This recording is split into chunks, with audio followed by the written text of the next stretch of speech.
ठिकाणी ते कायमस्वरूपी वास्तव्यास होते, परंतु आज पुनर्विकासामुळे दुसऱ्या ठिकाणी राहत असले तरी ते त्यांच्या मूळ ठिकाणी राहायला येणार आहेत.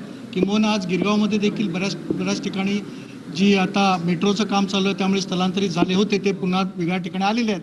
तर त्या सर्वांचे जे रहिवासी आहेत त्यांचं मतदार म्हणून नोंदणी त्यांच्या मूळ ठिकाणी व्हावी अशा प्रकारची आग्रही मागणी आज आम्ही त्यांच्याकडे केली आणि त्यांनी भारत निवडणूक आयोगाकडे हा विषय नेऊन त्या ठिकाणी तोडगा काढण्याचं मान्य केलं. आपल्या निदर्शनात ज्या काही बाबी आल्या त्यानुसार किती टक्के लोकांना याचा फटका बसतो किंवा किती टक्के अशी लोक आहेत ज्यांना मूळ वास्तव्य दाखवता येत नाहीये? मी चुकत नसेल तर साधारणपणे 25 ते 30% या ठिकाणी मुंबईमधले नागरिक जे स्थलांतरित आहेत, मोठ्या प्रमाणात रिडेव्हलपमेंट आज मुंबईमध्ये सुरू आहेत आणि हा विषय मुंबईशी निगडीत आहे.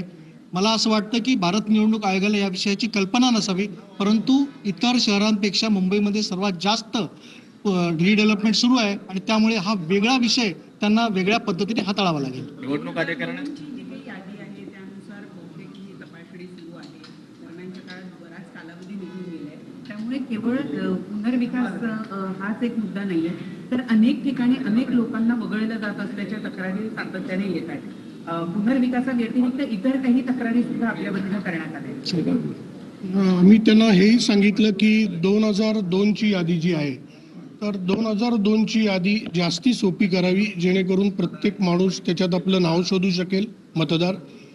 आणि त्याला आम्ही थोडा अवधी पण जास्ती मागतोय की आमच्या BLAंना वेळ मिळाला पाहिजे, त्यांच्या BLAंवर पण इतर प्रेशर आहे, त्यामुळे थोडा जास्ती अवधी मिळाला पाहिजे.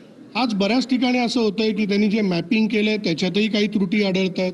बऱ्याच ठिकाणी मॅपिंग होत नाहीये, एका कुटुंबात एकाचं मॅपिंग होतंय दुसऱ्याचं होत नाहीये. आणि ही जरी निवडणूक आयोग किंवा राजकीय पक्षांनाही जरी गोष्ट माहितीची असेल तरी सामान्य मतदारांना या गोष्टी माहितीच्या नाही आहेत. त्यामुळे माझ्या मते आम्ही सगळ्यांनी त्यांना सांगितलं की त्यांनी थोडी जास्त हे करावी, वेळ द्यावा. दुसरं आमच्याकडनं ही मागणी झाली की गेल्या वेळी राजसाहेब ठाकरे साहेब आलेले आणि अजून अनेक लोक आलेली होती आणि त्यांनी हे दाखवलेलं की निवडणुकीच्या यादीमध्ये खूप मोठ्या चुका आहेत.